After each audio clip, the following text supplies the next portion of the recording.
Claro, usted decía, doctor Estracera, al irnos a la pausa, que había una razonabilidad en la duda de la gente, en la conjetura de la gente. Usted mencionó el alineamiento automático de la Corte, Exacto. habló de la falta de independencia del Poder Judicial.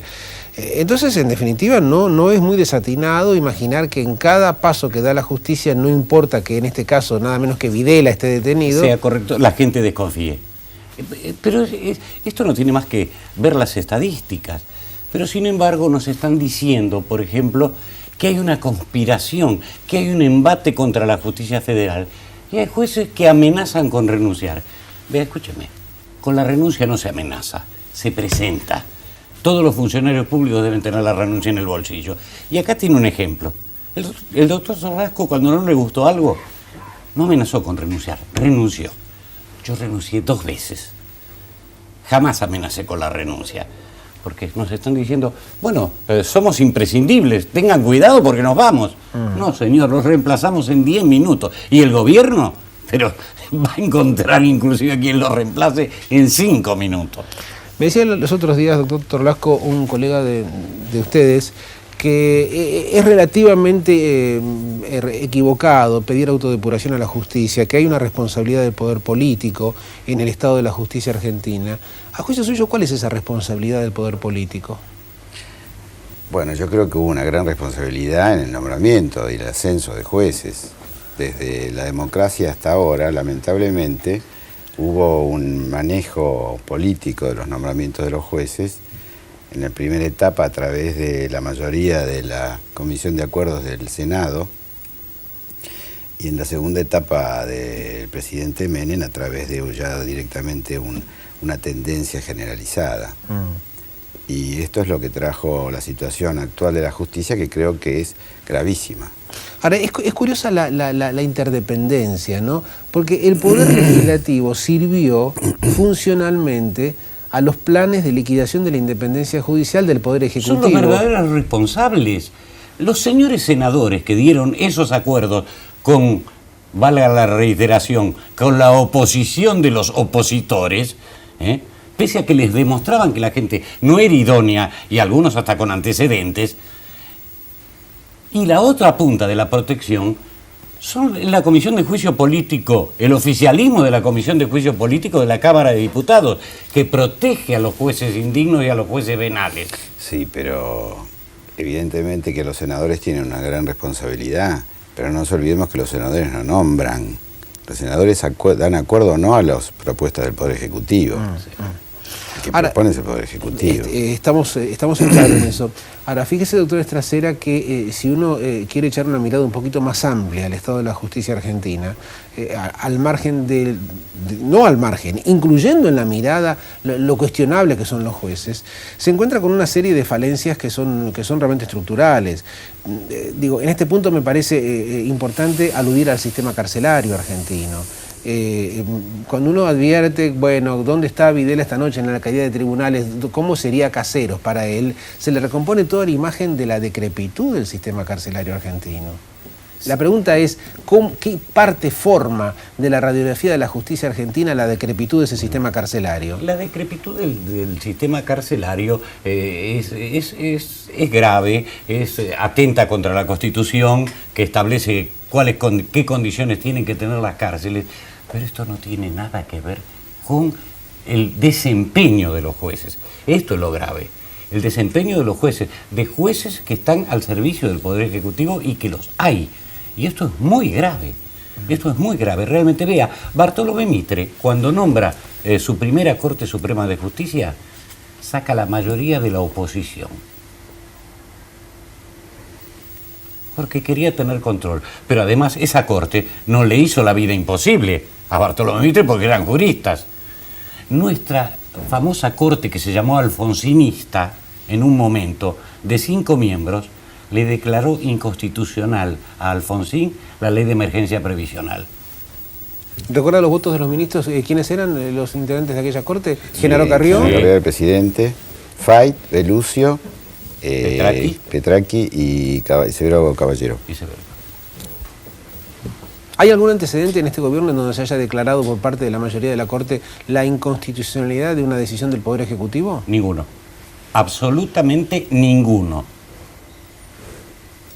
¿Qué grado de conciencia hay, doctor Torlasco, en la profesión jurídica, en el foro argentino, sobre el estado este estado de pérdida de autonomía, de independencia de la justicia? ¿Hasta qué punto ustedes, hombres como ustedes, lo perciben como una inquietud de grupos reducidos o como una lacra, una llaga abierta de la justicia No, es argentina? generalizada entre los abogados. Lo que pasa es que habitualmente los abogados nos enteramos de muchas cosas a través de nuestros clientes o del ejercicio profesional y debemos tenemos un deber de secreto sobre lo que conocemos, pero nosotros vamos casi diariamente a los tribunales y yo trabajo exclusivamente de eso, de manera que conozco el desempeño de los tribunales. Y hay conciencia de que esto es así. Por supuesto que es imprescindible hacer la excepción de que hay jueces correctos, jueces honestos y jueces muy trabajadores. Y esto no es solo por quedar bien, sino porque es cierto. Hay una gran cantidad de jueces serios, honestos y trabajadores. Por cierto, esto yo siempre No también... es solo para quedar bien decirlo, no, es porque no, es cierto. no tiene por qué Es aclararlo. absolutamente cierto que hay jueces honestos. Ahora, ya que hablan del tema de los jueces o que aparece en el reportaje, doctora Estracera, ¿hay una cantidad importante o no es importante o es reducida de jueces que han sido destituidos, hay procesos abiertos de juicio político? No es que el asunto ha quedado intocado e intangible. ¿Usted se siente conforme, satisfecho? Vea, es curioso, la cantidad es grande. Y esto debería alarmarnos, pero es insuficiente. Esto es lo grave, yo creo que habría que promover muchos más. Esto lo dice desde su experiencia empírica. Desde mi experiencia de transitar los tribunales. Yo hoy ejerzo mi profesión. Pero le quería dar un dato más, para que vea el concepto que hay internacionalmente, pese a que nuestro presidente dice que tenemos la mejor justicia del mundo. Usted sabe que en los contratos importantes con empresas extranjeras se pacta la jurisdicción, generalmente, que es lícito hacerlo en cuestiones privadas. O sea, en caso de conflicto se dirimirá... No, en los tribunales de Nueva York, o en los tribunales de París, o en los tribunales... Porque no existe la menor confianza en la justicia argentina. Esto no sabía que tenía esa vigencia. Esto es más grave que la deuda externa, el estado de la justicia. ¿Por qué lo dice? Porque recomponer esto, aunque se comenzara ahora, va a llevar muchos años, muchísimos años. ¿Usted tiene alguna expectativa cierta, algún optimismo razonable y racional sobre la plausibilidad del Consejo de la Magistratura y su capacidad de corregir el rumbo, doctor Torlasco? Bueno, evidentemente el funcionamiento pleno del Consejo de la Magistratura es una mejora, tanto en la designación como en el relevo de los jueces, el jury de enjuiciamiento. Pero primero vamos a ver cómo está constituido. Todavía no sabemos cómo se va a Todavía no sabemos. Es más, hay un proyecto, ya quieren reformarlo, porque quieren incluir a un representante de una universidad privada para asegurarse un punto más de la mayoría. Porque la ley, dando por sentado que las universidades privadas... Que algunos, bueno, podríamos nombrar algunos, pero prefiero obviarlo, pero se puede encontrar algún funcionario, algún decano de una universidad privada que pueda satisfacer las aspiraciones del gobierno. Qué notable cuando uno lo analiza desde la perspectiva que ustedes plantean, la tenacidad, la pertinacia y la obstinación del gobierno por controlar la justicia. Qué conciencia de la importancia Es que de la justicia. llave. Es la llave. Claro. Es la llave de los actos de gobierno. Fíjese usted lo que pasó con la privatización de los aeropuertos y con todas las leyes políticas del gobierno y económicas. Y es la llave también de la impunidad. E inclusive con algunos amigos del gobierno a quienes les han retenido el expediente. Digo, en otra época los poderes ejecutivos procuraban tener amigos en las Fuerzas Armadas, ¿no es cierto? Esto hoy es anacrónico, es obsoleto. En cambio, por suerte, yo estoy de acuerdo con usted. En cambio, ahora la prioridad es tener amigos en la justicia, que los jueces sean amigos. Que los jueces. Yo creo que es muy peligroso que los jueces sean amigos, de todas maneras. Bueno, no nos olvidemos que un ministro de la Corte Más que Suprema... amigos son manejables. Sí. Lo importante es que sean manejables. Amigos, socios... Bueno, no me animo a tanto, pero... sí. Está bien, eso lo dije yo. Hay una sensación, doctor Estracera, que más allá de este episodio específico de Videla, vamos a ver qué potencialidad tiene. La gente insiste en cualquier encuesta, en la radio todos los días, en las llamadas telefónicas, una convicción profunda de esta frase que, como se dice en Italia, es muy cualunquista, pero que existe, que el ladrón entra por una puerta y sale por la otra. O sea, que la justicia es un colador, que tiene automáticamente siempre una actitud benévola para con los delincuentes. ¿A qué atribuir en profundidad esta convicción? Porque no creo que sea siempre así. Hay gente que se pudre toda una vida en la cárcel. Yo tampoco creo que sea así. Seguramente quien repite esa frase es porque nunca fue a una cárcel.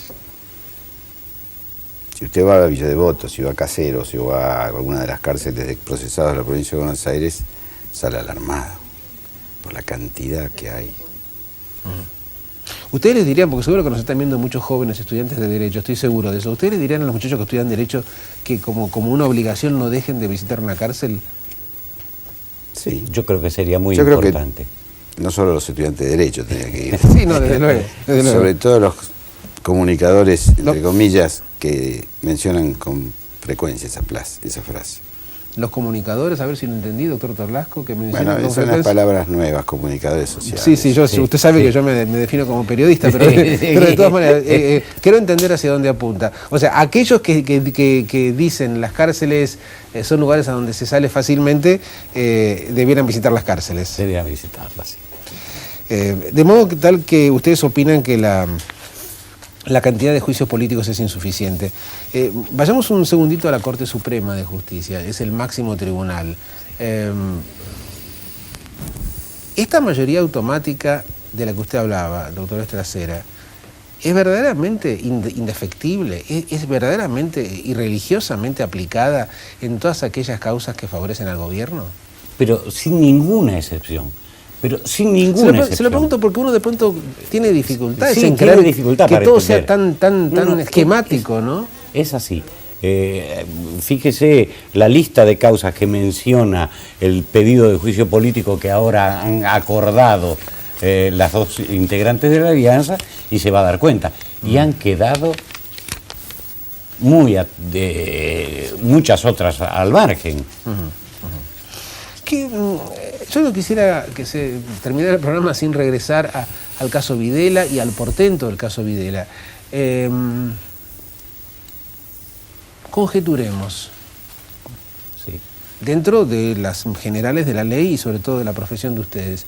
¿Es imaginable que si efectivamente Videla resulta procesado y resulta imputado, haya otros casos de gran importancia por el nombre? ¿Uno se puede imaginar al señor Macera arrestado por este tipo de situaciones? Bueno, si se establece que durante su comandancia ocurrieron hechos similares, hechos que no estén amparados por las leyes ni de punto final ni de obediencia de vida, bueno, lo mismo que Videla debería comparecer. Bueno, pero esto es una decisión de la justicia. No lo veo muy convencido usted. No, en primer lugar yo tengo la objeción que yo aclaré al principio. Sí. Y en segundo lugar a mí no me entusiasma demasiado esto que ha ocurrido con Videla. Primero por eso, porque yo creo que hay una objeción jurídica. Y en segundo lugar, porque yo no dejo de contabilizar que han pasado por lo menos 10 años en donde no pasó nada. ¿Es una pregunta legítima preguntarse por qué ahora? Yo no sé responder, no lo sé responder. ¿Pero la pregunta es legítima? Por supuesto. La pregunta es absolutamente legítima. Yo tampoco podría responderla. Le digo, yo tengo dudas en mi posición de fiscal, que siempre la tengo en lo profundo de mi corazón. Digo que habría que hacer alguna interpretación y habría que estudiarlo. No excluye la posibilidad de que el señor Videla pueda oponer válidamente la excepción de cosas juzgadas. Esto no lo sé. Vamos a ver cómo se resuelve. ¿Tiene sustento para hacer lo que hizo esta tarde? No sé Negarse a declarar y decir que solamente prestará declaración ante el Consejo de la Fuerza Armada. Negarse a declarar es un derecho Es que un tiene y que derecho. no puede. No, y que va a declarar solamente ante los militares. Es un disparate. Es un disparate, porque él no es más militar. No es más militar. ¿Y qué pasa si él no declara? De ninguna manera. No, eso es un derecho. Absolutamente nada. Tiene todo procesado a no declarar. No se le puede computar no se le como puede tomar en prejudicial contra. De hecho, en el juicio de los comandantes no declaró. Usted lo caracterizó como una esfinge, ¿no? Usted bueno, ha dicho sí. en un reportaje hace Sí, pocos días sí. que él escuchaba y a diferencia de hombres violentos, los calificó usted como Viola y Macera, Videla era... Sí, leía un libro que ahora no me acuerdo cuál era el título, un libro religioso. Para él el juicio no existía. Estaba con una actitud de esfinge. En definitiva, ¿ustedes le ven entonces posibilidad de manipulación política? ¿Alguien puede estar interesado en mejorar el nivel de imagen de la justicia argentina? Ojo, señores, que nosotros sí juzgamos a los ladrones de niños. Es una posibilidad, Pepe, es una posibilidad, porque, ya le vuelvo a decir, no podemos creer en nada. Usted fíjese que la gente no cree. Le doy un ejemplo concreto, el suicidio de Yabrán. No, está vivo, está en el extranjero. Cuando usted sabe lo que hay que hacer para reemplazar un cadáver y las numerosas impresiones digitales, ¿no? Sí, el ADN además. Que no se suicidó. Bueno. O sea, que la incredulidad iba más allá de lo que la lógica aconsejaba. Aconsejaba El Consejo de la Magistratura lo hemos analizado, la Corte Suprema la hemos analizado, una Corte Suprema que está cuestionada y que sin embargo no habrá de modificarse en el corto plazo. Esta Corte Suprema tal como está supera inclusive la terminación del actual mandato político del Poder Ejecutivo. Sí, sí, ¿Qué claro. impronta tiene sobre la sociedad argentina? ¿Qué características que ella tiene hoy habrán de seguir presentes con otro gobierno, con otro partido político en el poder? Es muy difícil saberlo, ¿no? Es muy difícil saberlo. De hecho, constitucionalmente duran en el cargo hasta su muerte o mientras dure su buena conducta. Pero como no tenemos experiencia en eso, lamentablemente. No, esto es nuevo. Esto es un producto de este gobierno. Yo no tengo ninguna duda. ¿Usted se refiere a la ampliación de la Corte? La ampliación de la Corte No, y la manipulación del Poder Judicial. Sí, y además al hecho de que prácticamente con cada gobierno se ha cambiado la Corte, prácticamente, porque si bien venía un gobierno militar, echaba a todos los ministros de la Corte que habían sido designados durante el anterior periodo constitucional y viceversa. Y ahora con el cambio de administración de la de Alfonsina de Menem, prácticamente se cambió la mayoría, porque se aumentó. O sea, que el gobierno inicial democrático tenía derecho a nombrar una corte que implicara una clara ruptura con la época de facto. Sin duda. Sin duda. Y que durara para mucho tiempo. siempre. El segundo gobierno electo democráticamente cambió con el recurso de la ampliación. Claro. Cambió con el recurso. Y la renuncia de Baqué tuvo un cargo más. Esto no pasa en Estados Unidos, donde un miembro Y de la Roosevelt Corte... tuvo que esperar que se fueran muriendo. No, ha pasado con gobiernos conservadores como el de Reagan, que tuvieron que esperar tener mayoría propia conservadora versus seguro. liberales hasta que... Pero es que este es el normal desenvolvimiento de las instituciones. Para eso está. No, es que usted mencionaba, doctor Trasera, el caso de Mitre. Más de un televidente se habrá sonreído como diciendo, pobres Trasera, es un ingenuo. Imaginar que hoy, en 1998, habría un presidente, imagínese, no sé, cualquiera de los opositores que asuman en el 99, si es que llega a ganar la oposición, de la Rúa, Fernández Mejide. Pero fíjese, el decir que Alfonsín no designó todos ministros radicales de su ala partidaria. Bueno, Petraqui es justicialista, ¿no? Petraqui es justicialista. Faite es socialista. Faite es socialista, Carrió era un hombre independiente, un independiente. filósofo. El cordobés Caballero vino de la mano de Víctor Martínez y Belucio. Pero Belucio más que nada, más que sea radical o no, es un profesor de Derecho.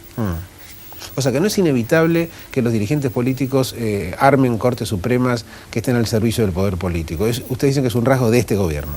Exactamente. Es bastante demoledor, ¿no? Esto que estamos diciendo. Es objetivo. Sí, es una objetividad demoledora, quiero decir. Bueno. No lo atribuyo al invento. No es una opinión nuestra, es una cosa objetiva. Es la opinión de la mayoría. Usted fíjese las encuestas. Más del 70% del país no cree en la independencia del Poder Judicial. Esto no lo digo yo. En un sondeo entre 3.000 ejecutivos de todo el mundo apareció básicamente como lo criticable de la Argentina los jueces y la policía. Exacto. En el rubro justicia argentina aparece en el lugar 46. Corrupción legal, 46. Esto es en un lugar muy, pero muy arriba, ¿no es cierto? Muy bien, señores. Me resta preguntarles, junto con el agradecimiento por haberme acompañado esta noche, si, una vez más allá del episodio Videla, existen elementos de juicio ponderables como para imaginar un desarrollo esperanzador de la acción de la justicia argentina. Doctor Lasco. Siempre hay esperanza. Para mí este episodio no significa mucho. Usted en cambio le ve mayor proyección, nuestra Trasera. Yo le veo mayor proyección a todo el contexto. Fíjese que hay presiones, otro tipo de presiones, no la presión que hace el poder político. Sí. hay presiones, primero internas de la gente, de las organizaciones de derechos humanos, y segundo, internacionales. El juicio que se está celebrando en España es una fortísima presión sobre la actitud de la justicia argentina. Les agradezco muchísimo, doctor Estracera, doctor Torlasco, por su presencia. Gracias.